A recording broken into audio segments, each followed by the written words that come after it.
I'm Dr. Brookins, and I'm coming to you to talk about UTIs, how to identify them, and most importantly, how to prevent them.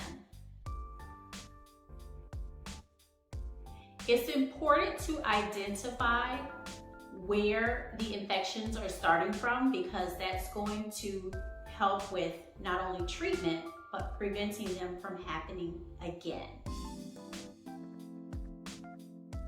So a UTI that's noted to be in the kidneys can come from a few ways.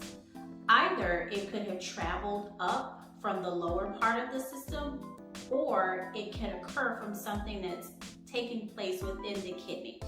So that could be if there are kidney stones, if there is a cyst, or even if there are cancerous masses. Those are conditions that can create for an infectious environment. So next, after the kidneys, you have the ureters. So infections can start here in the ureters from if there's a kidney stone there, if there's actually a defect in the ureter, this can contribute to infections being in the ureter. And then of course, if there's an infection that traveled upwards from the bladder and the urethra.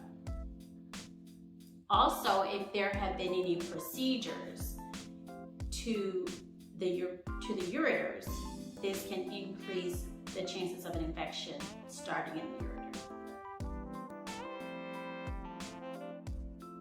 Infections in the bladder can come from either urine that just sits there too long.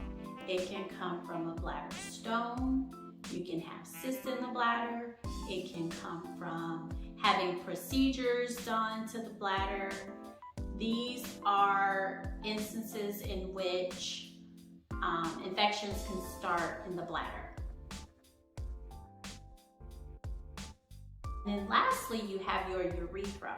So the urethra can be a site for infection if there is any surgical procedures that take place there, as well as hygiene.